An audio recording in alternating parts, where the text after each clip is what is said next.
There cannot be critical advancement without except there first be a revolution within.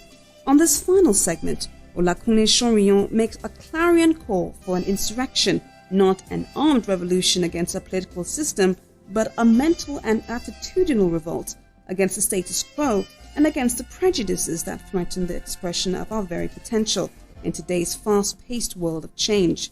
Join us now as Olakule Soriyan unveils guerrilla tactics for surviving these times. A number of years ago, a particular African nation was involved in a civil war. I observed and it was reported that the nation in question, in the midst of this chaotic situation, never suffered a power cut. So I concluded, if a nation at war did not suffer a power cut, then Nigeria, which appears relatively at peace, is actually engaged in a more subtle but deadlier war. Because with our peace, we have perpetual power cuts. For you and I living in times such as these, it is imperative we understand that we are in a war. We are in a war against a great many of the norms we have allowed to pass for too long. We are at war against the limitations posed by infrastructural deficiencies and retrogressive policies. We are at war against prejudices and paradigms, comfort, convenience, and the status quo. If we must win this war to maximize our potential and be all we can possibly be vis-a-vis global standards, then we cannot afford to go with the majority. I hear that 85% of the time, the majority is either going the wrong way or playing the sitting dog. At no point in history has the majority ever provoked change. Change had always been the prerogative of a few good rebels like Martin Luther, who went against one of the strongest institutions of his time to spark off what we know today as the Protestant Reformation. Rebels like Mahatma Gandhi, whose unique form of civil disobedience, Satyagraha, redefined the word revolution. Rebels like Martin Luther King Jr., who took responsibility for the pain of the majority and kicked off one of the greatest and most successful movements of history. Rebels like Nelson Mandela, who laid down his life to defeat the status quo. Rebels like the Wright brothers, who kicked against man's contentment with walking, driving, and seafaring by daring to say man can indeed fly and going ahead to invent the airplane. Nigeria needs a few good rebels. Africa needs a few good rebels. Students and working class professionals who understand the urgency of the moment, who have a good idea of the odds against them, who have a clear desire to win and maximize their potential. Times like this call for guerrilla tactics. I chose this analogy because I understand well that for change to occur, a small group of insurgents must arise to lead it. And this will be individuals who will utilize available resources in unique ways to foster key advancement. Guerrillas are small bands of rebels who use unconventional tactics to combat more formal and larger armies. Guerrillas are people who understand that the greatest threat to what can be is the seeming peace and comfort of what already is. Maybe this whole idea of endangered species is all exaggerated rhetoric to sell a couple of CVs. Maybe it's not as bad as it seems. Maybe things are okay after all. At most, I will strive for a 2-1, graduate, get a good paying job and settle down to life. All this can be said. Or maybe you already have a good paying job and you are only in your mid-30s or in your early 30s. You earn a good salary, you live in a good apartment, you drive a good car, can travel abroad for summer with your kids and afford anything you need. Great. That's fantastic, really. But I know that we only need to employ the right parameters in our appraisals to realize that not too many of us can lay claim to true success. Because true success can never be measured by what we have achieved. True success can only be measured by what we have achieved compared to what we could have achieved, given the true value of our potential. The home video industry, Nollywood, is a money spinner, isn't it? Despite its money-making status, you and I know that some of the most mediocre movies in the world, in content and packaging, are produced and sold by Nollywood. But the industry sure has incredible potential. It possesses genuine talent and a robust market, but unfortunately, it has the wrong benchmarks. We only need to compare an average Hollywood movie shot in the 80s to a today Nollywood blockbuster to understand the depth of mediocrity the industry operates in. But the industry is a money spinner, so why bother pump in more money and of course effort to produce something as excellent as the last Oscar-winning movie from Hollywood? Well, mediocrity has a lifespan. If Nollywood can be excellent in content quality, it can add amazing contribution to our GDP. But Nollywood, like over 80% of our industries, are endangered. The times we live in and the years ahead of us will demand for excellence as defined by global standards. The point I need to emphasize is that the greatest threat to what can be in the potential is what already is in the actual. Every visionary understands this. The greatest threat to our individual and collective excellence is for us to keep judging our performance in local contests. Whichever way, the world is globalizing and closing in on us very fast. Soon, there will be absolutely no place to hide. We are either going to perform at the level excellence demands we do, or be irrelevant and extinct. The odds, however, are against us. We are outnumbered and under-resourced. The only credible way out is by employing guerrilla tactics. Guerrilla tactics requires high-level intelligence. No credible war can be waged without a thorough understanding of the situation on the ground and what one is truly up against. First of all, it is imperative we understand what the threats are, and in other words, what makes us endangered. Second, it is also imperative we recognize, understand, prepare, and be willing to checkmate the enemy. Why are we endangered?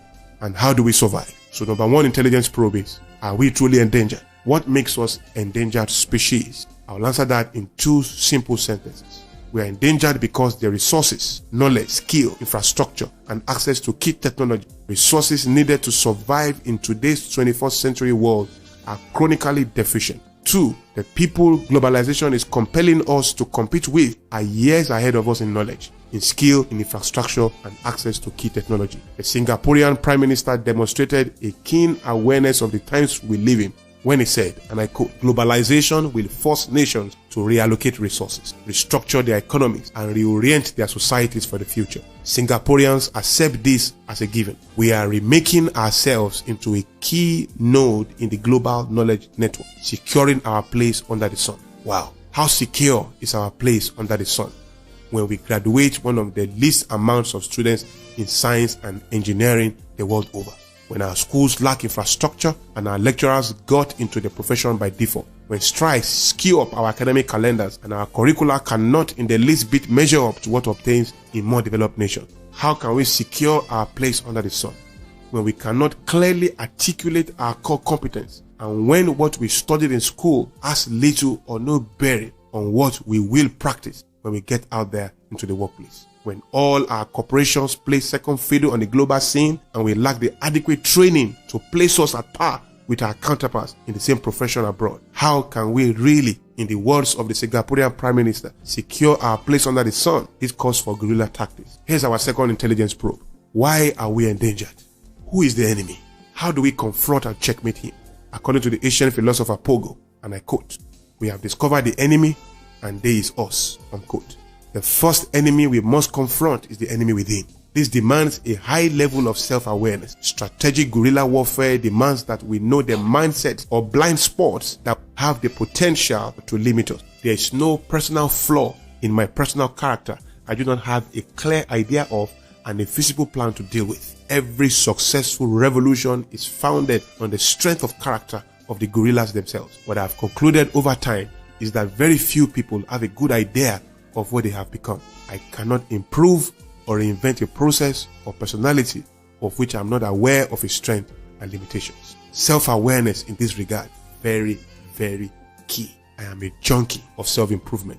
The world is changing too rapidly for me not to sustain a process to help upgrade my knowledge base and skill level consistently.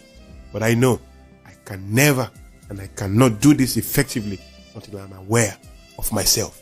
Increasingly, as a matter of fact. Personally, one of the greatest tools I work with is self-awareness. To thyself be true, goes Shakespeare. I have been able to stop myself at critical times to acknowledge my foolishness and change course swiftly. I keep my conscience alive and responsive. Truly, this is one of my greatest strong points. But self-awareness deals with the enemy within. How do we tackle the enemy without? We must consider all the seeming limitation posed by the system. The fact that our educational systems are not up to standard. The fact that we must do business in the midst of epileptic power supply, no access to loans, bad roads, and more personal challenges like a poor background. Should these daunting realities place a lead on our potential and rein our imaginations? I think not. One feature of a guerrilla is the fact that the insurgent is not adequately armed. It doesn't have as much supplies as a regular army. which is funded by the system. But the uniqueness of the guerrilla lies in its ability to surmount this reality, to use available resources to upset business as usual and foster change. How did a few students fighting with less ammunition than the formal army overthrow Batista in Cuba? George Washington and the rest of the American insurgents were not as equipped as the British Redcoats, but they had a greater force the incumbent did not possess. Too many of us, I fear, are being stopped in our tracks by the inadequacies of the system. Let me tell you a little bit about usurping the system. People find it amazing to learn that the STN group was officially started in a 3-bedroom apartment where I stayed with my wife. All we had, it appeared, was a few hundreds of naira and 2 staff. But we had much more than that. We had the vision of an eagle and the doggedness of a pit bull. We knew what we wanted and we were stubborn enough to pursue it. From this 3-bedroom apartment, we handled million naira briefs. We branded our company not by what we saw in the actual, but by who we truly were in the potential. Our letterheads were world class, and so were our envelopes. Our website made bold statements, and we were willing to stretch ourselves to deliver content every time a demand was placed on us to do so. We had a slogan for our internal operations and guidance. We were a small company with the spirit of a large company. From the very beginning, I made up my mind I wasn't going to run a sole proprietorship. So kick-off, I set out to build structures. I sold equity and instituted a board consisting of people with the relevant reputation capital to drive the business. In consultation with a few experts, I drafted a corporate governance policy. I took out time to understudy the world's greatest corporations and determined I was going to build one under God's grace, right here from Third World Africa. We made originality a to-die-for commitment. We set bold, audacious goals that made mockers scorn and visionaries glow in admiration. It was only a matter of time before the world would acknowledge us. Only a matter of time, I tell you. From that 3-bedroom apartment, we moved to the top floor of a 4-story office building in Ikeja. From there, we moved on to our own duplex on Adeniyi Jones with some of the most beautiful aesthetics and a 30-man staff. We have never at any point in our corporate advancement had all the resources we needed. We have lived and built on the edge. As we position to face the world, it is of utmost importance we understand some foundational guerrilla truths. First of all, there can be no surviving the times if we do not build formidable structures. And I'll say that again. There can be no surviving the times if we do not build formidable structures. Life for the Third World man at this point in history must be a deliberate attempt to force an impression. Too many of us are living structureless lives with no deliberately created systems and processes to guide our course. Think of your life in terms of a corporation. What are your core competencies? What unique value do you add to the world? How much do you spend on your personal branding and positioning? You can't live your life like everyone else. What's your personal governance policy? How do you make decisions? What key products or services will you evolve from you as a person within the next 1 year? And what are your budgetary allocations for them? Only very few of us have personal structures formidable enough to position us for global relevance. I did a little study and I realized that scarcely any of our nation's most notable businessmen, politicians, or key personalities had a personal website, a biography, or a book to show for their existence. One of the nation's foremost lawyers died without a will or a book to his credit. Almost every American president has a book out there. Almost every successful story is documented in a book somewhere in America. We have the tendencies to be very small-minded in our thinking. We do not think in terms of legacy. A culture of longevity is simply not a part of our commitment. That is why we scarcely leave any trace when we are dead and gone. Very few Nigerian companies ever outlive their founders. And the reason is because credible structures were not put in place to ensure longevity. So why don't you begin to build structures to position yourself? Why don't you design and host your own personal website and begin to share your thoughts with the world? I must say again, succession planning is critical for the credibility and the longevity of our visionary commitments.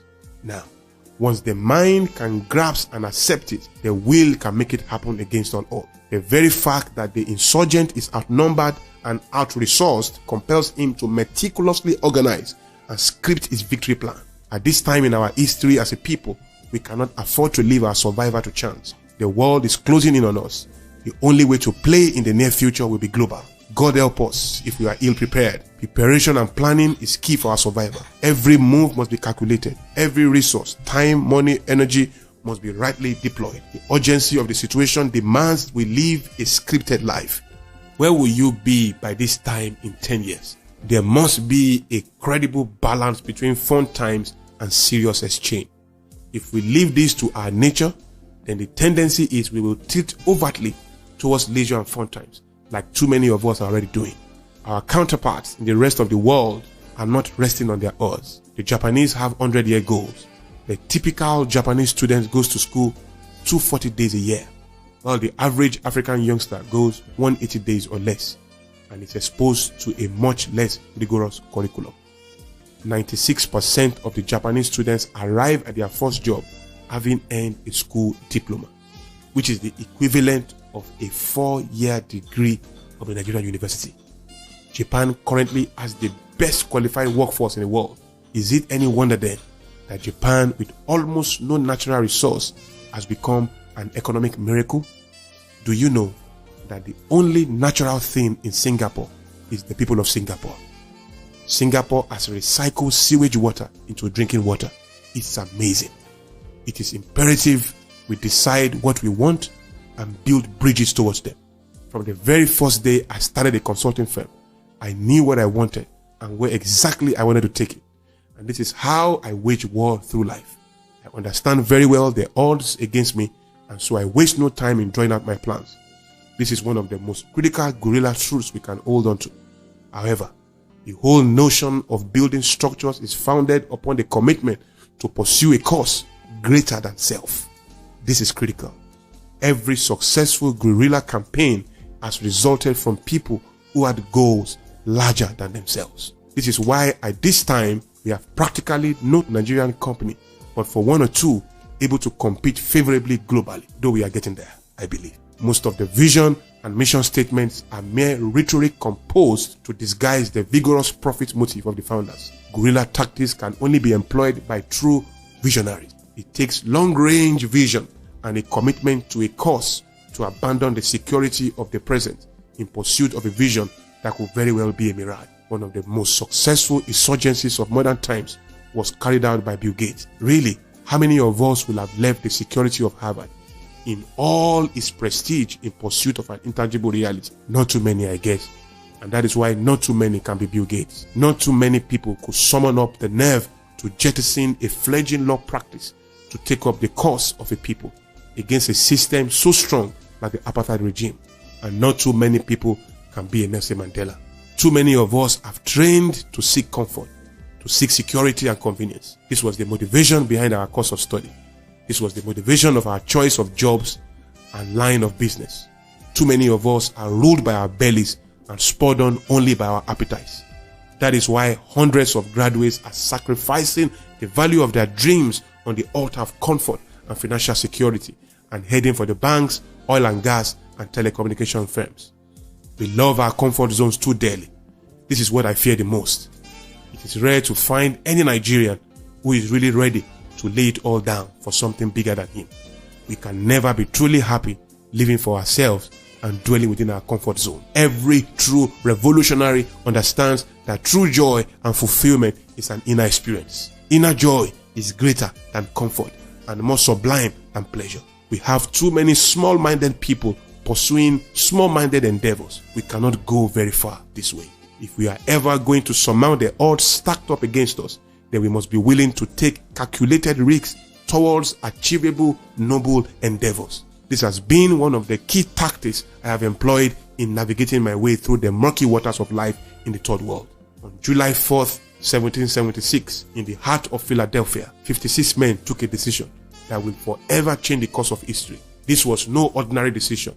They converged before the most beautifully written and historically documented of all times, the Declaration of Independence. Signing it will be signing their death warrant. Signing it will launch the most powerful nation on the earth. Well, signing they did. These 56 men forever changed the course of history by taking one of the most monumental risks ever. The insurgents did not in any way measure to the British in military might, but they knew a decision had to be made. They were dead already as far as they were concerned, and as far as living was concerned. They were willing to trade the present for the possibility the future promised. Of course, they had no illusions about the fact that their decision was going to produce casualties if it ever ended up successful in the first place. But there can be no victory worth savoring without casualties, since the possibility of failure is the relevance of victory. The great American nation has continued to march on, drawing inspiration from the courage of these men. This is the spirit that will ensure we survive these times. If we will survive, then we must be willing to take risk. Every year, I take a trip to Ikenne, my hometown in Ogun State, to ask myself 15 questions. Most critical amongst the questions I must answer is this: what major risks am I going to take in the year ahead of me? Some of my most profound breakthroughs have resulted from risk with the potential to embarrass me terribly. As we proceed in these complex times of ours, we cannot afford to hole up in caves like Saul and the rest of the Israelites while the Philistines had a field day. We must be able to venture out like Jonathan did. Perhaps God will give us the victory. Life acknowledges the summation of Theodore Roosevelt, and I quote, "It is not the critic who counts, not the man who points out how the strong man stumbles, or where the doer of deeds must have done them better.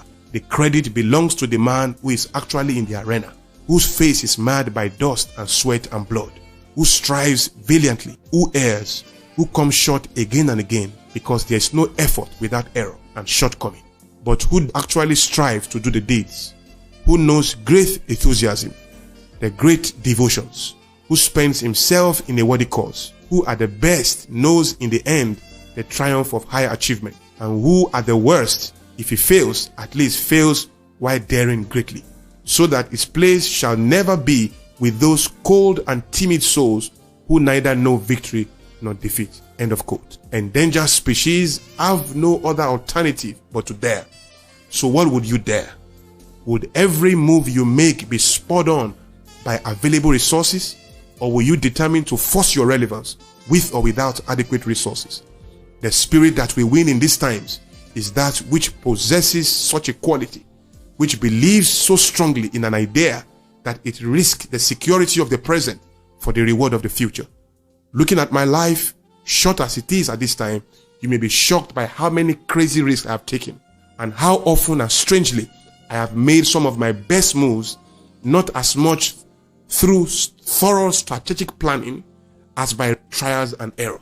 This has become a model which has affected every sphere of my existence, including business. I have riskily stumbled into ideas, into theories, philosophies, products, and services. I also know that I wouldn't have stumbled if I wasn't moving. And I also know I wouldn't have been moving if I was never ready to take risks. Let's keep moving as students and as professionals in a preferred and necessary direction especially. Maybe we'll keep stumbling and somehow stumble into key ideas. If we stumble into failure and embarrassment, then let's keep moving, and soon even failure will become a crucial tool. Let's keep risking, calculatedly moving, and let's keep stumbling. Listen to me, friends. Intelligence is a key success factor in guerrilla warfare. You must be able to gather and deploy data effectively. Relevance and irrelevance, survival and extinction in the 21st century are all dependent on this crucial skill. The ability to engage technology for maximal productivity is a key skill we must develop to survive in these times. However, technology does not have mainstream accessibility in our system. If anything, it is treated as a luxury and not a tool of performance. The internet in all its vast potential is simply a tool to send and receive mails, chat on the messenger, and carry out advanced free schemes for the average youth. But you cannot afford to stop there. Average Japanese or American teenagers and 20-something-year-old are inventing and finding out crazy ways to maximize technology. The CEO of Facebook is a 24-year-old, for heaven's sake. Silicon Valley is riddled with geeks and eggheads, youths who are fast leaving their counterparts in Africa and the rest of the so-called third world in a cloud of smoke. So what are you going to do? Honestly, that's my question for you. You must take up the challenge to acquaint yourself with modern technology and seek creative ways to use them in creating solutions to human problems. If you are crazy enough, you might as well go ahead and pioneer the next big widget. And before your imaginations run too wild, why not begin from your phone? What new ways can you use that little gadget to do to be more productive? You find people who have all sorts of fancy applications on their phone and yet can't keep an appointment or organize their day. People have been using camera phone, taking pictures every day. Nobody has ever downloaded those pictures. At times you wonder why we keep those phones. What new ways are you going to use the internet? The world would consistently give its due to anyone under the sun who is able to use existing technology in refreshingly new ways and create new technology.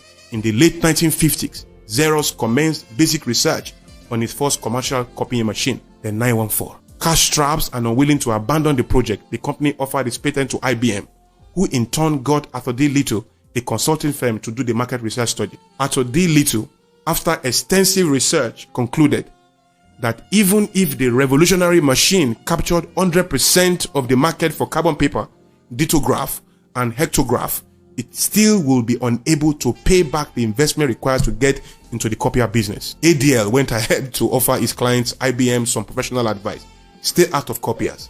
And so IBM turned down the patents. Employing the perseverance that comes from knowing you have a great idea, Xerox copier refused to give up. He strongly believed its newly developed technology could take carbon paper and other existing copying technologies a step further. The determination turned out not to have been unfounded. Upon the emergence of the 914, people realized that their work groups did not have to pass around one single document in a meeting. The invention of the xenography made it possible for that one single document to be copied and served to as many people as needed it, inexpensively. This was the genesis of photocopying as we know it today. Now, this is the moral of the story. The great IBM was completely blinded to the power inherent in xenography and blinded more than anything by its already prevailing capacity. The truth lies in the fact that every existing technology has the potential to make us more effective than we can dream of today. Funny, isn't it? But do you know that Thomas Edison once considered the only use for his invention, the phonograph, was to record the last wishes of dying men? Take that. The inventors and users of the mainframe computer did not bother to go any further because as far as they could see, the mainframe computer was already solving all their problems. Now compare that fact with the advent of the personal computer, all the new applications open to its users, and all the problems it enables today's company, businessmen, and workers to solve. Today's personal computer has changed the way we live, has changed the way we think, has changed the way we work, has changed the way we love, has changed the way we war, has changed our life completely. Modern day technology has much more potential than we are yet to discover. This fact demands that we develop an altogether new paradigm with respect to technology and its applications. Consider all the prevailing problems around you as a student or worker. How can you decrease product development cycle, reduce distribution cost, create customer experiences, and how best technology could be applied to alleviate or completely eradicate them?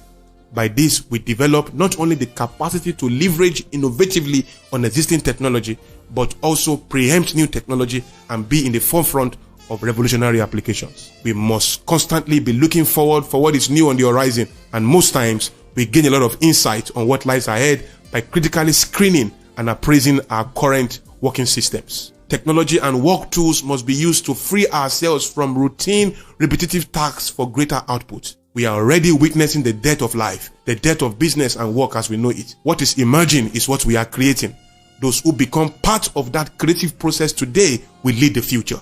It demands critical paradigms that are lethally poised to spot opportunities in existing problems and to apply existing solutions to yet to be discovered problems. Operating in this vein will no doubt make you a very critical asset and a survivor of these times. It will play a crucial role in determining those who survive and those who don't. This requires not just putting pieces of gist and meat together. It is more of creating a culture of fact-finding characterized by my acronym MOD, Modernization, Originality, Development. An individual, nation, or company that places little or no premium on research and development is actually primitive and definitely not globally compliant. Can I ask you a question?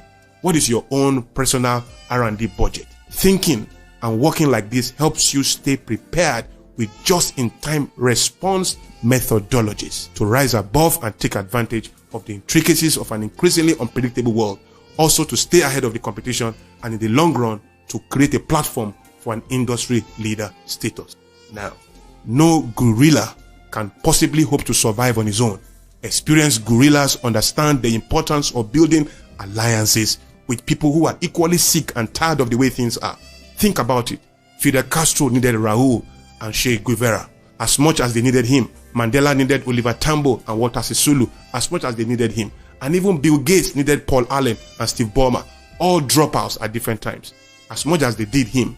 To survive these times, Guerilla Tactics demands you form critical alliances with like-minded people who are not just drifting along confused by pleasure, entertainment and comfort and sports, but visionaries who understand the times and are willing to supply the sacrifice needed to launch us into global relevance. I cannot say for certain how far I would have come without the support and alliance of key comrades. There were days we sat down drinking Gari and Nepa and calling it cornflakes and chicken. These were days we suffered serious embarrassment from bus conductors because we could not afford to pay our fares. We started out together collecting refuse, then fumigating, and then each step of the way, we knew exactly what we wanted and where we were going. We were failures who got angry, failures that snapped out of the hypnotism of our predicaments as Africans. We realized we were endangered and vowed to survive and beat our portion out of life. Yes, we were soldiers, and we still stand side by side, marching on. You must forge alliances, friend. We must build a network of insurgents who will take Africa to its true heights. Renaissance men who will be willing to compete on the frontiers and serve the cause of humanity at the very risk of their own lives and convenience. We must build alliances vertically and horizontally, with pairs and downlines and with mentors as well. There will always be opportunities for you to network with people that matter. Take out time to attend seminars that will have other like-minded people in attendance. And when there, don't just sit down, don't just listen and head on home. Make critical connections. Exchange complimentary cards. Let people know what you do and show them you are interested in what they do too.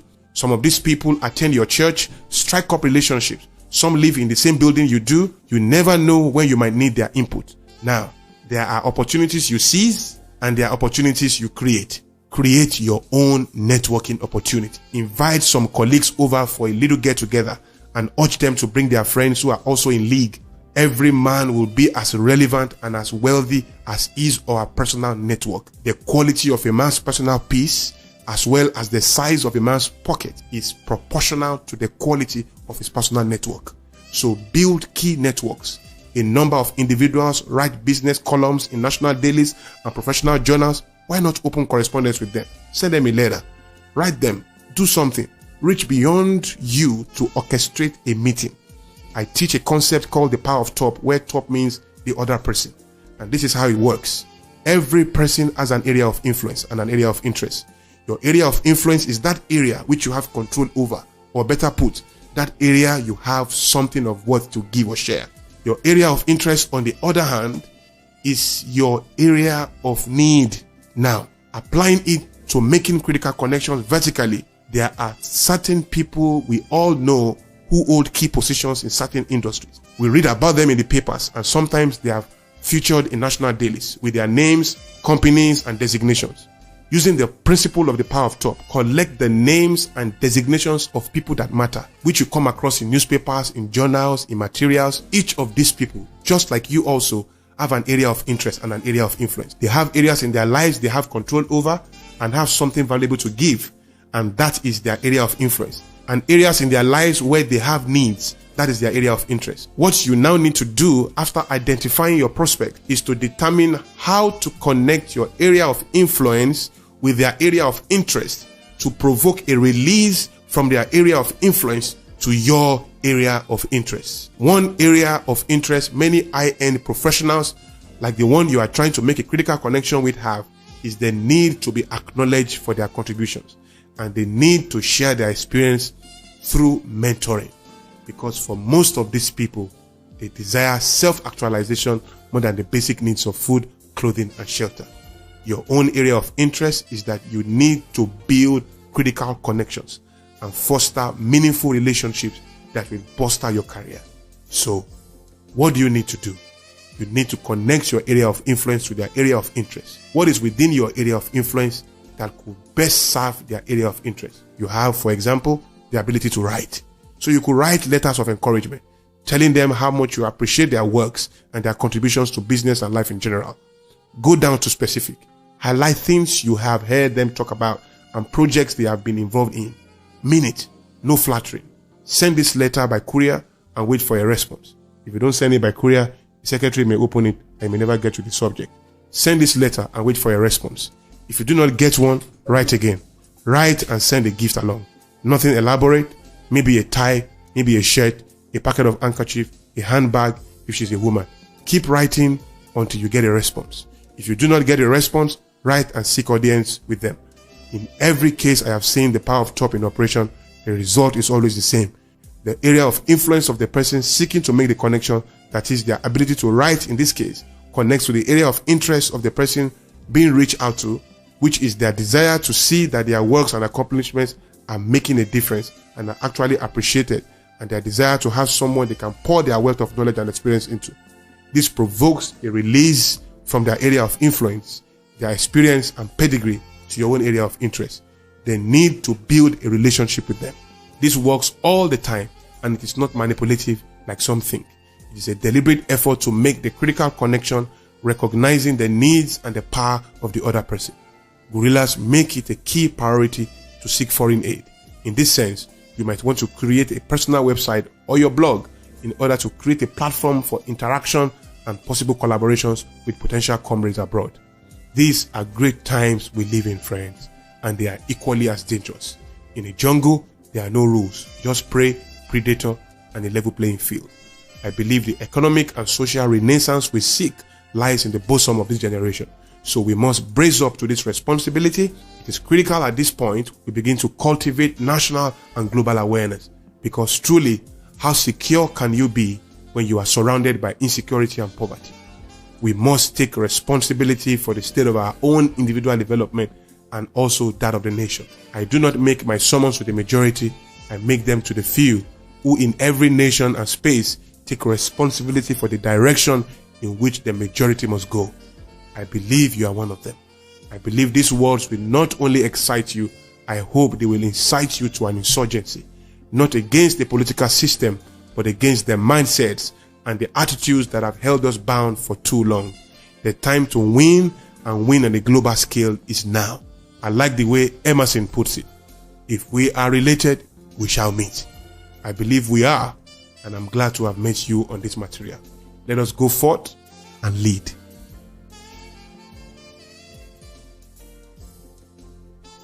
Truly, you can have it all. You are amazingly unstoppable until you think otherwise. We have finally come to the end of this CD. Thank you for purchasing this material. Most importantly, for investing the listening time. However, the efforts may lead to what we call labor loss if more efforts will not be invested into identifying and taking critical actions in an intentional commitment to see the results. This really is our critical production goal in life today.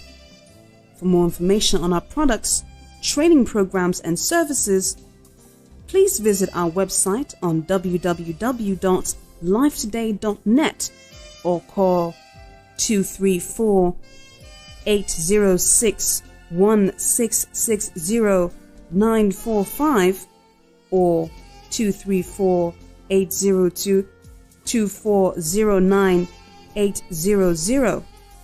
You can also send us an email on info@lifetoday.net or products@lifetoday.net or programs@lifetoday.net. Thank you.